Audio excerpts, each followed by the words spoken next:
Hello boys and girls, and welcome to the channel. Today we're going to talk about our tools. Yes, I'm so excited.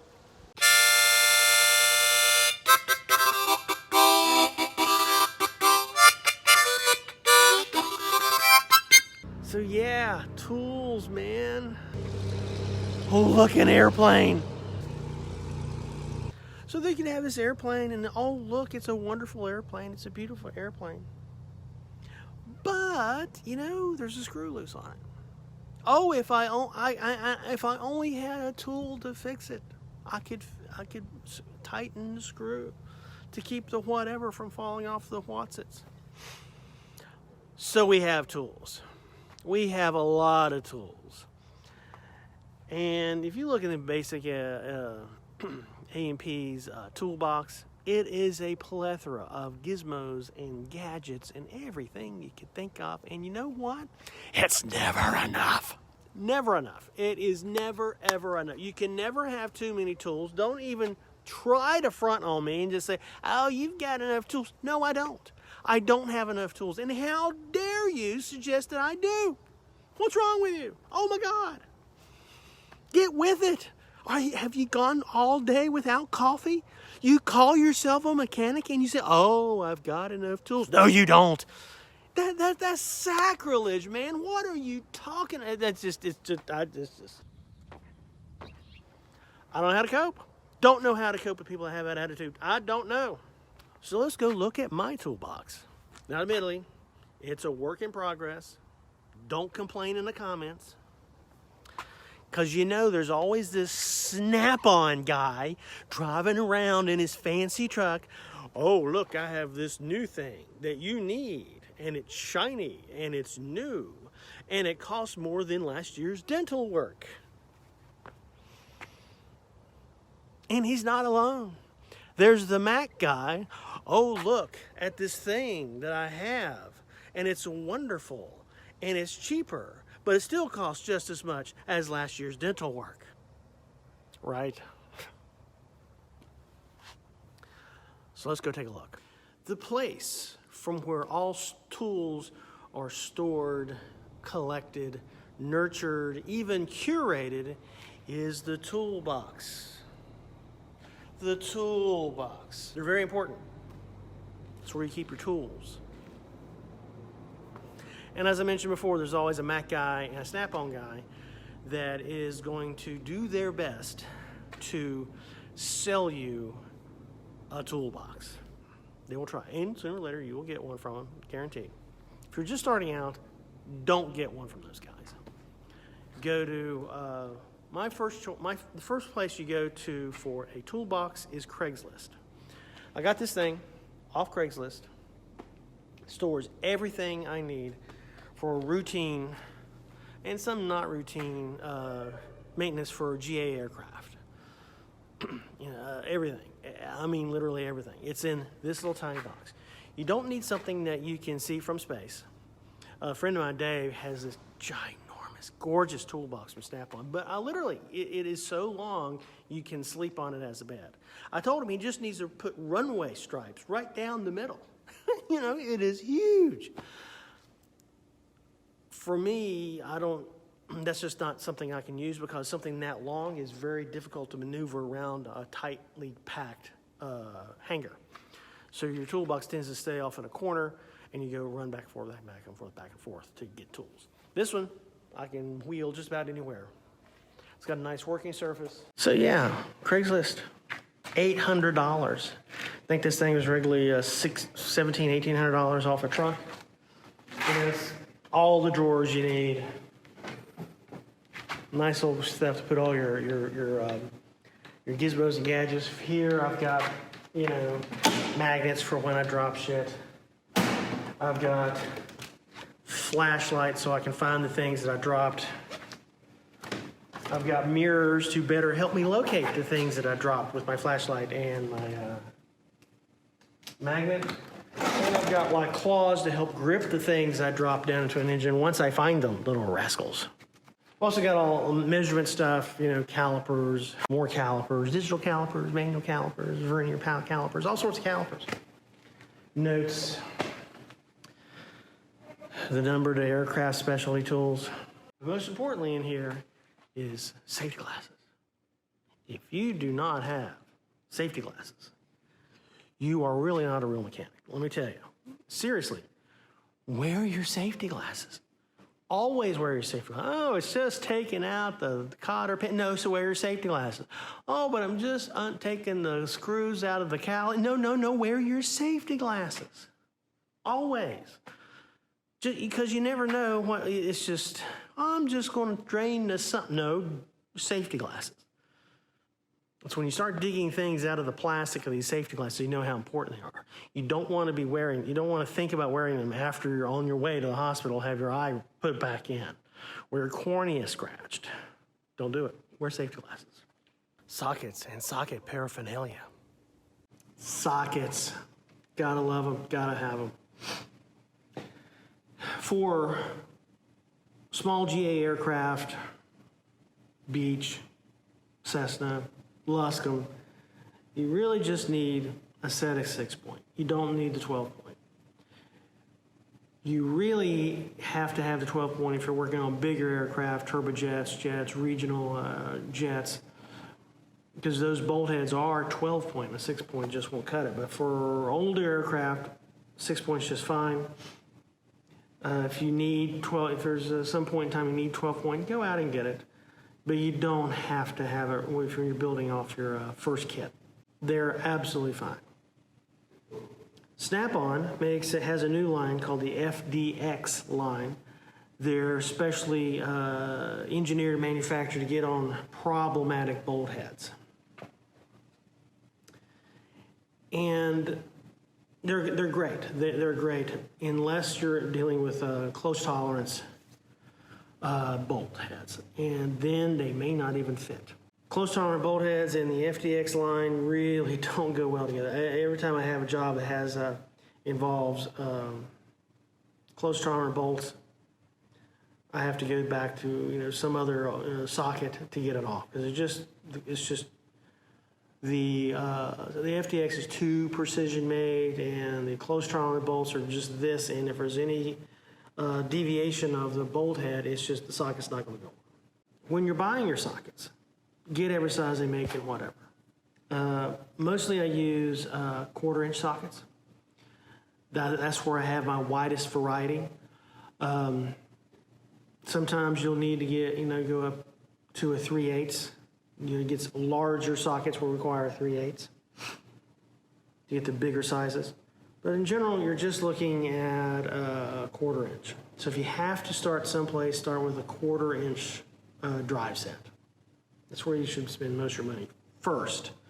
You're going to have to get 3/8 stuff later on down the road, and you're probably going to have to get a 1/2-inch for some applications on down the road. Most of those applications in GA are going to be the axle nuts.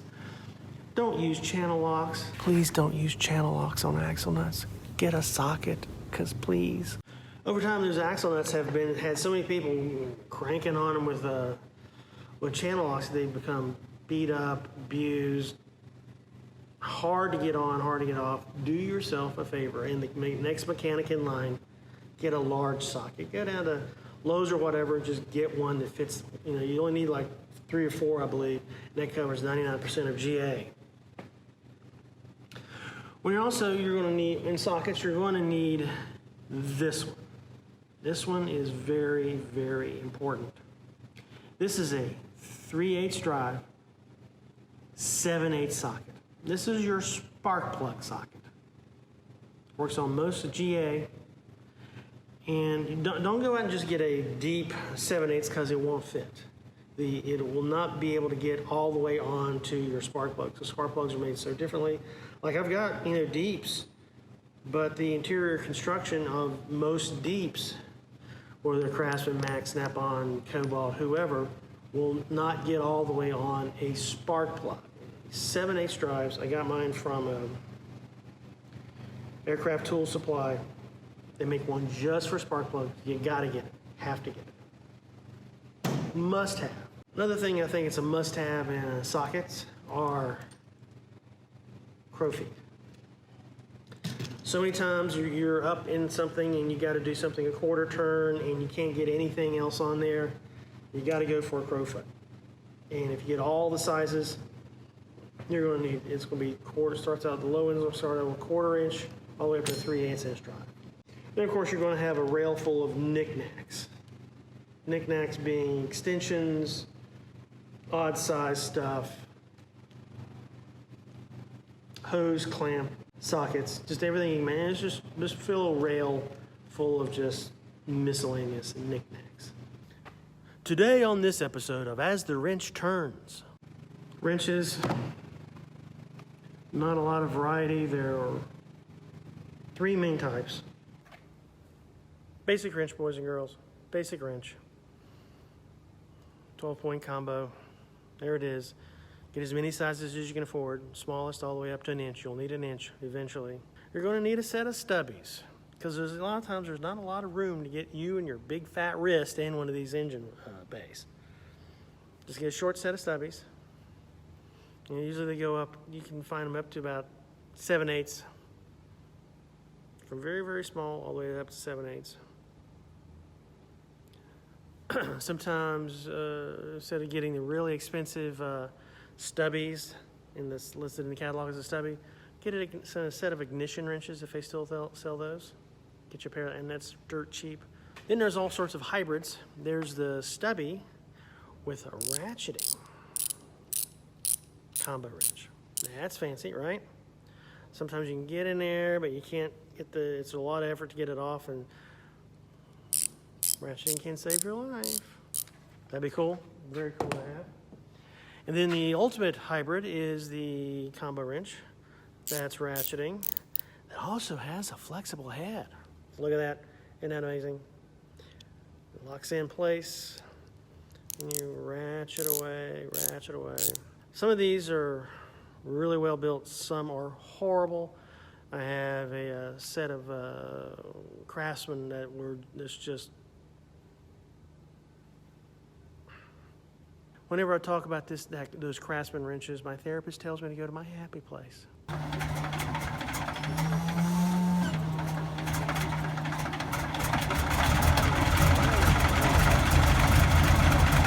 Blackhawk from Mac. Very good. Dirt cheap. Very good. Very good. Because once that pin locks in, the little tiny pin, when that locks in to the head, it's just not going. Things with handles. Screwdrivers. I mean, you're always going to be using screwdrivers. You just absolutely no way around it. This is just a snap-on ratcheting screwdriver. Bought this thing in like 1989, I think. The number's not even the parts catalog. They got others just like it, but this thing is held up and held up and held up, and it's still going strong. I replaced the bits. Not that the bits wore out, because I lost them. One is in a washing machine I previously owned, and I don't even know what happened. I took the washing machine apart, and the bit, I don't know what, it's just gone. I'll always rue that. But one of these, this is a very good deal. It'll last you forever. Conversely, you're going to need a stubby screwdriver. This was kind of cool. This is from Milwaukee, and I'm very impressed with the quality of this. This is just a stubby ratcheting screwdriver. It's got all little different types of bits built in the handle. Goes in my back pocket. Use it for a lot of stuff. Between this and the other one, that's 90% of what I use. This one, unless you're getting up into a King Air area, you won't need it. But there's this one with this cool little head. This fits perfectly for King Air cowling. That's the only reason I have it is for King Air cowlings. Another different type of screwdriver, regular standard, won't exactly fit, because King Airs have that rounded edge that needs to be paid attention to, or you'll just end up stripping out the head. And you're going to need awls and picks. There's not much to a pick. You know what it is. You've used them before. Get you a good set of them. Awls, same thing. Make sure these are thick and well built, because you don't want to break one of these off. Yes, on it says, warning, not a pry bar or punch. Not a pry bar or punch. It is an awl. It's not a pry bar, and it's not a punch. pinchy things. A lot of things you're going to need to snip, cut, grab. So you're going to need pliers. You're going to need a lot of different types. A good set of needle nose will take you a long way. Make sure they're very well built, because you don't want, it has to have a really good grabby end. You don't want it to slip, because usually when you get these things in a tight compartment and on there finally, you want to make sure it comes off. Not this off of the bolt or whatever, but you want to make sure the part comes off of the airframe. Found these are very good for getting in places where you just can't. You can see the advantage to get this. You can maybe not be able to get it in there. So these pistol grip pliers are very, very cool. You can just get right up in there and just get on and just give it a little twist to get. These are very good for getting something started. Then you use more conventional methods for getting the contraption off. If you've got to cut wiring or cotter pins, this is from Snap-on, and I'm pitching this tool exactly. The hinge point is very far from the handle, so you get a lot of leverage. You can put a lot of force right here and snip off anything that you need. But this isn't more or less for tie wraps. Think cotter pins and things like that.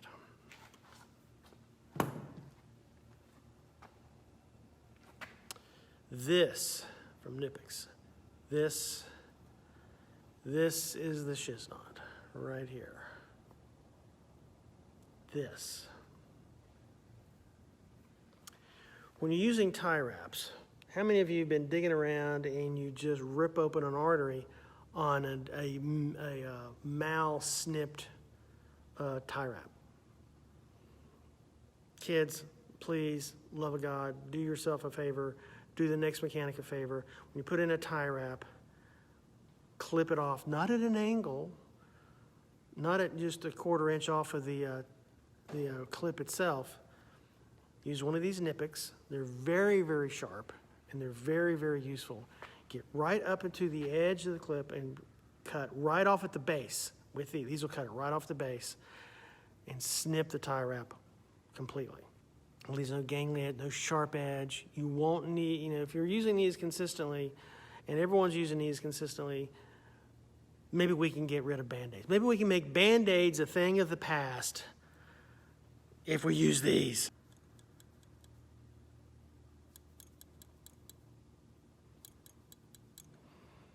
All shapes, all sizes. Another Nipix product. I think I've already bitched about channel locks.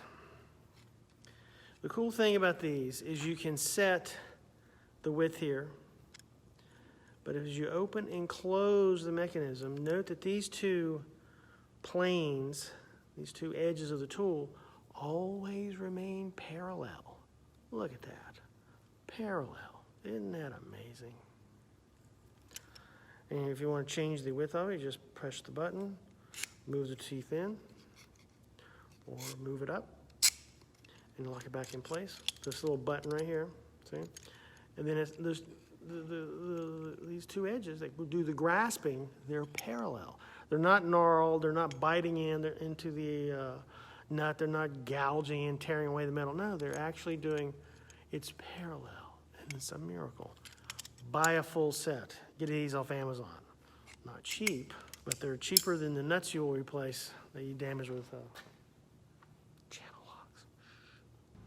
We will cover overthinking safety wire in another video, but the thing you absolutely must have day one on your journey to be an A&P, or today, if you're an A&P and you've chinched out on your safety wire pliers, go out and get a real pair. Got these off a Mack truck 30 years. I had a pair of these just like off a Mack truck 30 years ago. They were worn, they weren't going anywhere, they were just, they wouldn't grip, they wouldn't lock. And Mack said, oh yeah, just bring it in. We'll swap it right out. And they're expensive. These things can run a lot of money. But for the love of God, get you a good, not a decent's not going to cut it, good pair of safety wire pliers. got to have a good pair of safety wire pliers. Always, right off the bat. That's just good pair. If you don't have Vise Grips, you're not getting the job done. Sorry, you're just not. Vise Grips are your best friend. If you don't have Vise Grips, what are you doing with your life? Vise Grips. You've all seen them.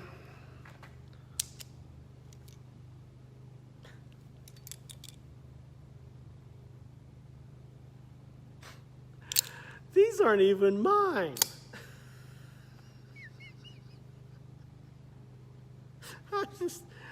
I think these are Drew's. These are not mine. Drew, I'll bring you your Vise Grips today, don't worry. Let me get a pair of my Vise Grips, because God knows I've got a whole drawer full of just Vise Grips. All sizes, the needle nose, the big ones, the small ones, they're all Vise Grips. And that's how I know that was not mine, is when I have, all my Vise Grips are made by Irwin. They're branded Vise Grips. That was a Cobalt product. I'm sure it's wonderful, but as much pressure and crap and much hard abuse that I put these things through, the other ones just die on me. They break, the spring breaks, the mechanism breaks, or wears out, or just... So I've just gotten to the point I'm just always buying Irwin Vise Grips. I never buy the plastic handle ones. I always just get the steel because the plastic's going, I destroy the plastic. I must be the roughest person on Vise Grips ever. I don't know why. And they come in a variety of sizes and shapes for every kind of application. You can never go wrong with Vise Grips. And for the people that have a mechanic in their life, just buy them any random pair of Vise Grips. They will love you forever because you can never have too many Vise Grips. Shopping tip. In that little box is a lot of money. And y'all know what kind of money I'm talking about. Because it's got Snap-on emblazoned on the lid. You see that? Snap-on. Yeah. Boys and girls, let's face it, you're going to need a torque wrench. Do not, under any circumstances, punk out on your torque wrench. Don't get one where the little mechanical needle sway. No, throw that shit away. Do not get one. These things are hideously expensive, $500 to $600. They do come in a lot of colors. When you're torquing down spark plugs into a cylinder, you have to make sure that it's right. You have to make sure that the torque is right. You do not want to under torque. Don't want to under torque. And you sure as the world is round, you do not want to over torque these spark plugs. There's lots of things you have to torque down on an airplane, you know. But, you know, putting 10 extra pounds on like a engine mount bushing probably won't do the kind of damage that over-torquing a spark plug will bring you. This one is digital. You get it calibrated once a year. There's probably some place in your town that can calibrate this thing, no problem. They're expensive, hideously expensive. You may not be able to get it on your first paycheck, but don't waste your money on a cheap one. Save up and get a good one. It'll last you forever. Do not cheap out. Because if you over torque a spark plug in a cylinder, probably it's going to cost more to repair that cylinder than you're going to make in a month. Get a good one. I personally hate inspection panels. I really do. I hate inspection panels. Of all the things you have to deal with in aviation maintenance, inspection panels is my number one. So I try to find the silver lining in all things. I found the silver lining in inspection panels. The power drill with a screwdriver bit. Now you just don't want to get any one. You don't want to get a skinny one. You want to get a heavy one. You want to get one that's got manly stamped all over it. You know, because think about it. You got a twin come in, right? You take all the fairings and the inspection panels off, and that's like 1,000 screws. All day. And once this arm gets tired, after 3 hours of that, you go to this arm. And after a while, your biceps are bricks, man. You do inspection panels for a month, and you're going to see really awesome changes in your arms. So always get the heaviest cordless power drill you can find. True story. Tools. Tools, man. Because tools. We all need tools. We love our tools. We love them. We gotta have them. We dream about tools in our sleep. There have been TV shows just about tools.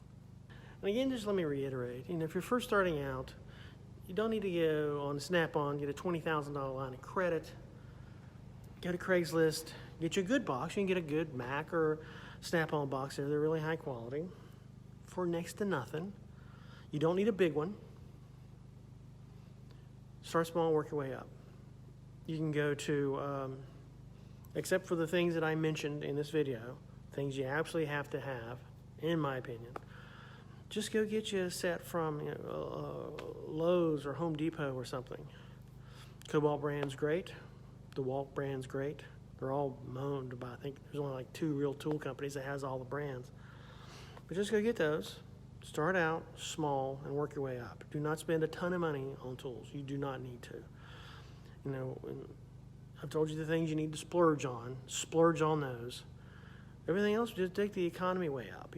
Build your set over time. You do not have to have all this going into it. You do have to have a set of tools, but you don't have to have $30,000 in tools. And don't let anybody tell you that you do. And that's about it on the subject of tools from the Take Flag hangar here in Shafter, California. If you enjoyed this video, please like it, love it, share it. Tell all your friends about it. Just think about this. It's actually something you could talk about over Thanksgiving. And above all, please, you folks, fly safe. Please fly safe.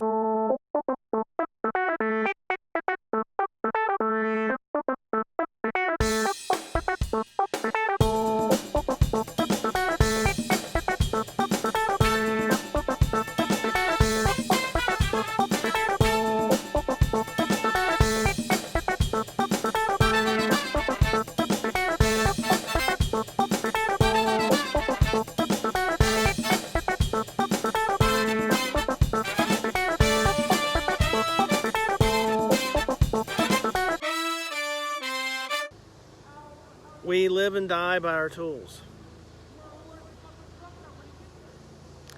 Oh my God. So we have a problem tenant in the hangar next door, and he's pissed off everybody at the airport. Oh